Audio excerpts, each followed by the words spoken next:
नमस्कार, आप देख रहे हैं वीयू न्यूज़ पावर्ड बाय विनय उजाला। आइए नजर डालते हैं 20 मार्च 2026 की प्रमुख खबरों पर।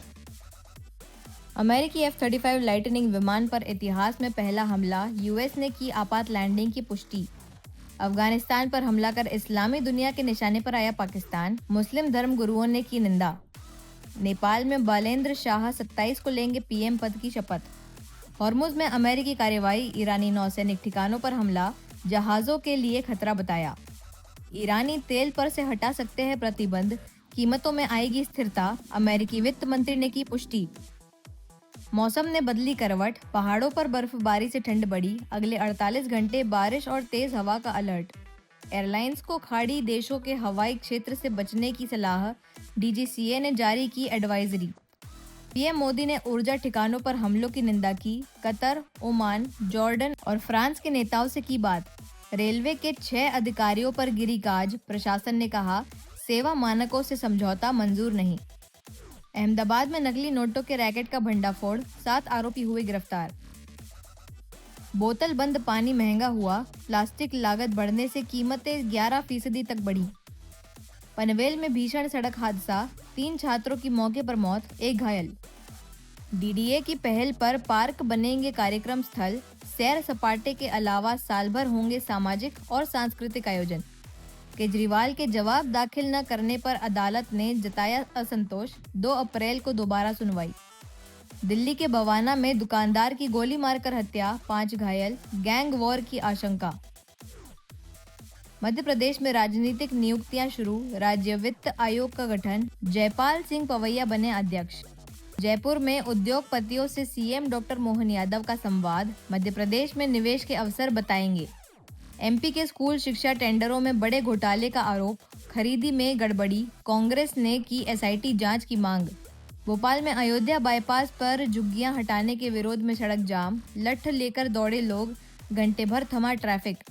इंदौर के पुराने टर्मिनल को भी नए एयरपोर्ट से जोड़ा, 24 मार्च को होगा लोकार्पण। अंतर्राष्ट्रीय खुशहाली दिवस पर भोपाल में आयोजित कार्यशाला में मुख्यमंत्री डॉक्टर मोहन यादव शामिल हुए। उन्होंने कहा कि सच्ची खुशहाली संतुलित जीवन, सकारात्मक सोच और सामाजिक सरोकारों से मिलती है। कार्यक्रम में आनंद विभाग की भूमिका भी बताई गई। अंतर्राष्ट्रीय खुशहाली दिवस के अवसर पर भोपाल में आनंद के आयाम राष्ट्रीय कार्यशाला का आयोजन किया गया, जिसमें मुख्यमंत्री डॉक्टर मोहन यादव शामिल हुए। आरसीवीपी नरोन्हा प्रशासन एवं प्रबंधकीय अकादमी में आयोजित इस कार्यशाला का मुख्यमंत्री ने दीप प्रज्वलित कर शुभारंभ किया और प्रतिभागियों को संबोधित किया। उन्होंने कहा कि वास्तविक खुशहाली केवल भौतिक उपलब्धियों से नहीं, बल्कि संतुलित जीवन शैली, सकारात्मक सोच और सामाजिक सरोकारों से मिलती है। मुख्यमंत्री ने बताया कि आनंद विभाग की स्थापना इसी उद्देश्य से की गई थी, ताकि लोगों के जीवन में सकारात्मकता और संतुलन बना रहे। उन्होंने सभी को खुशहाली दिवस की शुभकामनाएं दी। आज अंतर्राष्ट्रीय खुशहाली दिवस के अवसर पर आनंद मंत्रालय के द्वारा ये जो आयोजन किया गया, मैं शुभकामना देता हूँ, बधाई देता हूँ। और सही में हमारे काम की दक्षता बढ़े, प्रशासनिक मशीनरी में काम के कई सारे तनाव भी होते हैं। जीवन की कठिनाइयों को भूल करके हम अपनी क्षमता योग्यता से काम के प्रति निष्ठा के आधार पर अपने प्रत्येक समय का सदुपयोग करें और मनस्थिति भी आनंद में रहे। इस भाव को लेकर आनंद मंत्रालय की जो स्थापना हुई थी और हम सब सौभाग्यशाली हैं। 2016 सिंहस्थ उज्जैन के आयोजन के बाद ये मंत्रालय हमारे अपने कई सारे उद्देश्य की पूर्ति करते हुए आगे बढ़ रहा है। उम्मीद करेंगे अंतर्राष्ट्रीय खुशहाली दिवस के अवसर पर हमारे विभाग के माध्यम से इस आयोजन का भी हिस्सा बने और भविष्य को लेकर भी इस पे काफ़ी काम किया जाना है। मेरी अपनी ओर से प्रदेशवासियों को, देशवासियों को, सभी को अंतर्राष्ट्रीय खुशहाली दिवस की बधाई। ये तो है ही है शामिल। आनंद सभाओं का आयोजन होता है, जैसे हमारे सैटरडे के दिन बच्चों की जो बाल सभाएं होती हैं, वो सच में आनंद सभाएं हैं। हमारे लिए विषय को सही से रखना, सही से बात करना, और ये तो भगवान कृष्ण की लीलाओं में ध्यान में आता है कि कालिया नाग के ऊपर भी कैसे मुस्कुराया जाता है। आनंद की बात। उज्जैन में चेटी चंड पर सीएम डॉक्टर मोहन यादव ने सिंधी समाज के चल समारोह की शुरुआत की। उन्होंने झूलेलाल जयंती पर शुभकामनाएं दी। कार्यक्रम में जयाप्रदा और आफताब शिवदासानी भी मौजूद रहे। मुख्यमंत्री डॉक्टर मोहन यादव ने उज्जैन में चेटी चंड महापर्व के अवसर पर सिंधी समाज के भव्य चल समारोह का शुभारंभ किया। फ्रीगंज टावर चौक पर मुख्यमंत्री ने भगवा ध्वज लहराकर कार्यक्रम की शुरुआत की और भगवान झूलेलाल के प्राकट्य दिवस पर प्रदेशवासियों को शुभकामनाएं दी। उन्होंने कहा कि यह पर्व एकता, सांस्कृतिक गौरव और समरसता का प्रतीक है। इस दौरान जया प्रदा, कुश शाह और अभिनेता आफताब शिवदासानी सहित कई गणमान्य लोग मौजूद रहे। इस आयोजन के अवसर पर और इस अवसर पर आप सब हिंदुस्तानी जी मेरी अपनी ओर से हर वर्ष की तरह इस वर्ष भी बाबा महाकाल की नगरी में अवंतिका धाम पर अपने सब समाज के साथ सभी पंचायतों का मिला जुला चेटीचंड का ये महापर्व का आयोजन, इसकी लख लख बधाइयाँ और हम सब भगवान के आशीर्वाद से, भगवान झूलेलाल के आशीर्वाद से फले फूले आगे बढ़े, सबकी मनोकामना पूर्ण हो, सभी निरोगी रहे, किसी के जीवन में कोई कष्ट न आए।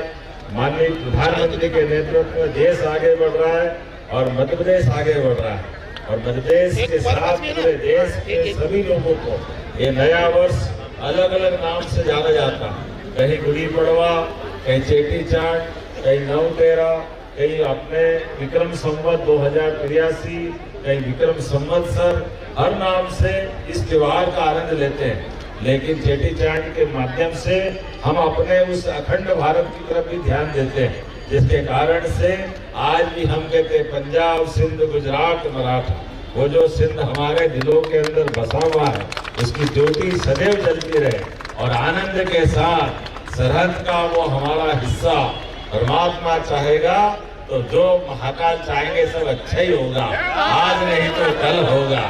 इस आनंद के साथ मेरी अपनी ओर से एक बार फिर सभी विकास के कामों में 2028 के कुंभ को लेकर के, सुमत को लेकर के जो सरकार काम कर रही है। उज्जैन में सीएम डॉक्टर मोहन यादव ने 8.3 करोड़ के तरणताल और 18 करोड़ के नैवेद्य लोक का लोकार्पण किया।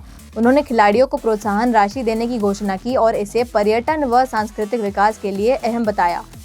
मुख्यमंत्री डॉक्टर मोहन यादव के नेतृत्व में उज्जैन को हिंदू नववर्ष पर 2 बड़ी सौगातें मिली हैं। 8.3 करोड़ रुपए की लागत से बने अंतर्राष्ट्रीय स्तर के तरणताल का लोकार्पण किया गया। वहीं 18 करोड़ रुपए की लागत से तैयार नैवेद्य लोक का भी भव्य शुभारंभ हुआ। मुख्यमंत्री ने तरणताल को भविष्य के तैराकों के लिए महत्वपूर्ण बताते हुए विजेता खिलाड़ियों को 51 हजार रुपए देने की घोषणा की। वहीं नैवेद्य लोक में पारंपरिक व्यंजनों के साथ श्री अन्न से बने हेल्दी फूड और कचरू भैया की कचौड़ियाँ खास आकर्षण हैं। करीब 28,000 वर्ग फीट में विकसित इस परिसर में 34 दुकानें और आधुनिक सुविधाएं हैं, जिससे श्रद्धालुओं और पर्यटकों को बेहतर अनुभव मिलेगा।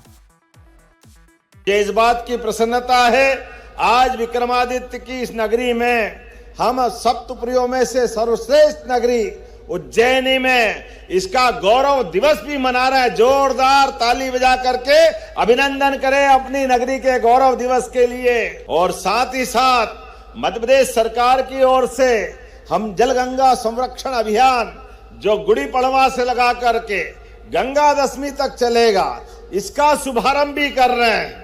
आज जब मैं आपके बीच में आया हूं तो आज हमारा अंतर्राष्ट्रीय स्तर का स्विमिंग पूल का लोकार्पण हुआ। नैवेद्य लोक में सब प्रकार के व्यंजन आनंद के साथ ग्रहण कर सकते हैं। अब तो उज्जैनी की छटा न्यारी है। जब मैं आपसे बात कर रहा हूं तो उज्जैन के लिए सिमस्त 2028 की तैयारियां भी चल रही है। ऐसे में इस बार सिंहस्थ उज्जैन का 2028 का ऐसा होगा भूतो न भविष्यति, अद्भुत होने वाला है। मां छिपरा के आशीर्वाद से 30 किलोमीटर के नए घाट जो अभी है वो तो है, लेकिन इसके अलावा भी बनाए जा रहे हैं। मुझे इस बात की प्रसन्नता है विक्रमादित्य के नाम पर विक्रम उद्योगपुरी मेडिकल डिवाइस पार्क 1250 एकड़ की हमारी मेडिकल डिवाइस पार्क की पूरी इंडस्ट्रियल बेल्ट भर गया। अब एक और एरिया उतना ही इकट्ठा करके फिर 1250 एकड़ जमीन लेकर के पार्ट 2 भी प्रारंभ कर रहे हैं। आप बताओ 5000 बीघा का पूरा वो हमारा इंडस्ट्रियल बेल्ट होगा। और अभी जल्दी से हमारे अपने प्रदेश में ही नए एयरपोर्ट का नंबर भी आने वाला है। एयरपोर्ट के माध्यम से उज्जैन की धरा आगे कहां से कहां जाएगी। हमने भारतीय ज्ञान परंपरा को लेकर के विक्रम विश्वविद्यालय को भी सम्राट विक्रमादित्य विश्वविद्यालय के रूप में परिवर्तित किया है और वैदिक घड़ी, वेदशाला, आधुनिक वेदशाला उज्जैन ये काल गणना की नगरी बने, यहाँ म्यूजियम बने। वीर भारत संग्रहालय के माध्यम से 5000 साल का वो गौरवशाली अतीत, हर काल में हर समय जिन्होंने अपने अस्तित्व के बलबूते पर शौर्य पराक्रम से नई इबारत लिखी, उन सबका आयोजन हमारे वीर भारत संग्रहालय के माध्यम से मेडिकल टूरिज्म हब से लगा करके आईटी पार्क तक, एआई से लगा करके यहाँ और बहुत सारी संभावनाएं हमारी सरकार लगातार करती रहेगी। मेरी अपनी ओर से एक बार फिर आप सबको विक्रमोत्सव 2083, ये संवत्सर रौद्र नाम का संवत्सर है। 2083 नहीं बोलना तो ये नाम बोल दे। इंदौर में खाद्य विभाग ने अवैध गैस रिफिलिंग पर कार्रवाई करते हुए 66 सिलेंडर जब्त किए। आरोपी हरिओम गुप्ता के गोदाम पर छापा मारकर घरेलू गैस का व्यावसायिक उपयोग पकड़ा गया। मामले में जांच जारी है। इंदौर में खाद्य विभाग ने अवैध गैस रिफिलिंग के खिलाफ बड़ी कार्रवाई करते हुए न्यू लोहा मंडी क्षेत्र में छापा मारकर गैस गोदाम का भंडाफोड़ किया है। सूचना के आधार पर टीम ने हरिओम गुप्ता के गोदाम पर दबिश दी, जहां घरेलू सिलेंडर से अवैध रूप से व्यावसायिक गैस रिफिलिंग की जा रही थी। कार्रवाई के दौरान 66 गैस सिलेंडर, 3 इलेक्ट्रिक मोटर और 2 तौल कांटे भी जब्त किए गए। जब्त सिलेंडरों में 24 कमर्शियल और 42 घरेलू शामिल हैं। पुलिस ने आरोपी के खिलाफ आवश्यक वस्तु अधिनियम के तहत मामला दर्ज कर जांच शुरू कर दी है।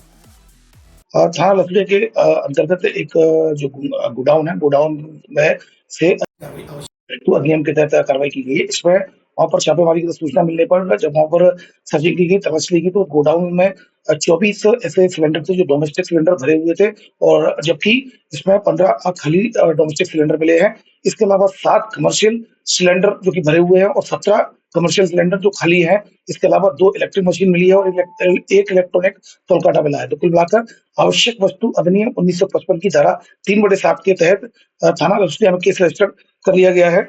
आरोपी हरिओम गुप्ता फरार है। इंदौर में ठगी के आरोपी संजय कालरा पर पुलिस का शिकंजा कसता जा रहा है। रावजी बाजार थाना पुलिस ने 2 और लग्जरी कार जब्त की हैं। आरोपी फर्जी एग्रीमेंट बनाकर गाड़ियां बेचता था। जांच जारी है। इंदौर में कार एग्रीमेंट के नाम पर ठगी करने वाले आरोपी संजय कालरा पर पुलिस का शिकंजा लगातार कसता जा रहा है। रावजी बाजार थाना पुलिस ने आरोपी से 2 और महंगी कार जब्त की हैं। अब तक आरोपी से करोड़ों रुपए कीमत की कई गाड़ियां बरामद की जा चुकी हैं। पूरा मामला हाई प्रोफाइल ठग संजय कालरा से जुड़ा है, जिसे कुछ दिन पहले इंदौर पुलिस ने गिरफ्तार किया था। आरोपी किराए पर कार लेकर फर्जी एग्रीमेंट तैयार करता था और फिर उन गाड़ियों को आगे बेच देता था। पीड़ितों की शिकायत के बाद पुलिस ने कार्रवाई तेज करते हुए कई कारें जब्त की हैं। रावजी बाजार थाना क्षेत्र में मिली 2 नई शिकायतों के बाद पुलिस ने आरोपी को रिमांड पर लेकर पूछताछ की, जिसमें 2 और लग्जरी कारें बरामद हुई हैं। कुछ दिन पहले थाना रावजी बाजार पर फरियादी ब्रजेश जी और अनुज जी ने थाना पर एक लेखी आवेदन दिया, जिसमें उनके द्वारा बताया गया है कि संजय कालरा नाम का व्यक्ति है, उसको उन्होंने क्रमशः होंडा की वर्ना कार और होंडा की i20 कार किराए पर देकर एक एग्रीमेंट तैयार किया। आरोपी संजय कालरा द्वारा कुछ दिन तक उनको किराए के अनुसार राशि दी गई, तदुपरांत राशि देना उसने बंद कर दिया, जिस पर से पीड़ित पक्ष द्वारा उनसे वापस अपनी कार की मांग की गई। तो संजय कालरा द्वारा बताया गया कि यदि आपको कार चाहिए तो आप हमें 1.5 लाख रुपए और दीजिए, तो अगर आप नहीं दोगे या कहीं शिकायत करोगे तो कार को किसी अवैध गतिविधि में संलिप्त करके आप लोगों को उलझा देंगे। इस तरह का शिकायत आवेदन प्राप्त होने पर थाना रावजी बाजार पर अपराध पंजीबद्ध किया गया था, जिस पर से वैधानिक कार्रवाई करते हुए संजय कालरा को माननीय न्यायालय से पुलिस रिमांड पर प्राप्त किया गया और उसकी निशानदेही से ग्वालियर और देवास से दोनों कारें जब्त की गई हैं। पूर्व में भी इसी तरह के अपराध पंजीबद्ध हैं। अभी कुछ दिन पूर्व अन्नपूर्णा पुलिस द्वारा भी कालरा से सैकड़ों की संख्या में कारें जब्त की गई थी। जो दोनों कारें जब्त हुई हैं, इनकी कीमत करीबन 8 से 10 लाख रुपए संभवित है। इसके और भी शिकायतें अभी अपने यहाँ थाना रावजी बाजार पर अभी शिकायत नहीं मिली है और इस संबंध में भी हम जांच कर रहे हैं। अगर किसी थाने पर कोई शिकायत लंबित है तो उनको भी सदर अपराध से अवगत कराया जाएगा। उप निरीक्षक रामकुमार। ऐसे ही खास खबरों के लिए बने रहिए हमारे साथ वीयू न्यूज़ पर, पावर्ड बाय विनय उजाला।